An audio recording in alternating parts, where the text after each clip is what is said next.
Okay, so now in this section of the interview, we're going to dive a bit more into your academics, including your college application.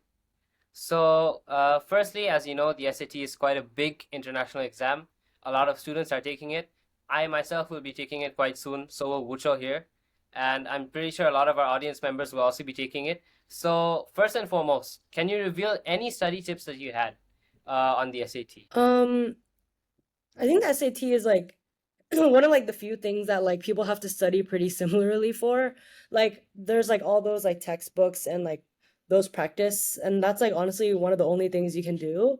Um, I don't think I'm very qualified to speak about this because I know the SAT is like turning digital for your guys' round, and I remember looking at like one of the books for that, and like there was no way that I was gonna be able to do that. So I think like my advice is probably a little bit outdated.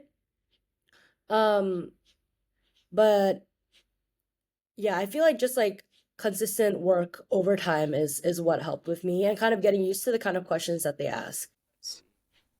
Okay, okay, I see. That's quite interesting. Other than the SAT, what do you think made you stand out during your admissions process or your college application? Was it your school grade? Were it your extracurriculars? Or do you think it was your personal statement that helped you the most? Um, I think that it was, I know I'm gonna sound like a broken record of like all the college application sites that you read, but it's so holistic, I feel like. Like I don't even want to say it, but it is because like there's no way that an application officer is gonna like get to know you in one aspect. Like you'll hear stories of like people who have really good grades and like seem perfect on paper, but then they don't get in. Um, like honestly, there's no real answer to like what the secret sauce is, which is like I know the answer that nobody wants to hear. But I think that really just like one advice that I try to give is like trying to see what kind of student that your school likes. Like for example, Penn is a very like networking school. Like of course we have Wharton, so it's a lot very business oriented. It's very pre-professional. So obviously you don't want to like change your personality to like mold into like this ideal student that they want, but you want to kind of like frame your essays, your hobbies, and like things that they would be interested in.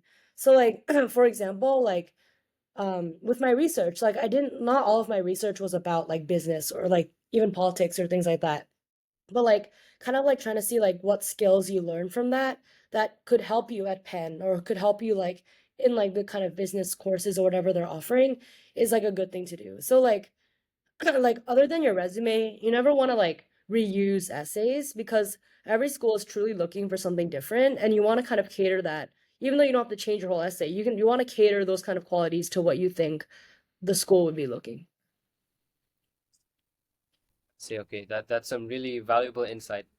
And the third question, do you have any tips for writing a successful personal statement?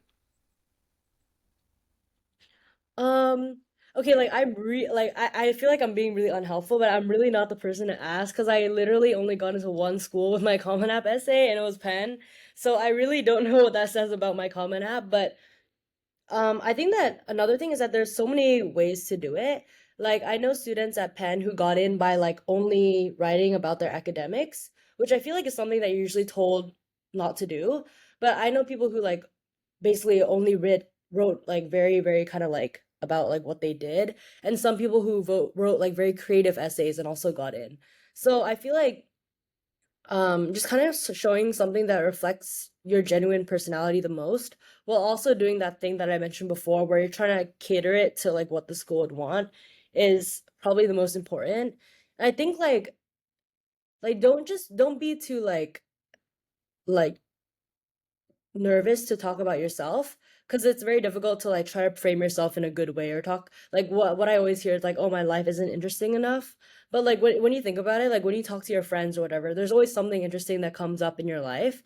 So just like kind of picking at those experiences that you think like kind of reflects who you are as a person and like what kind of person you think you want to be in university as well.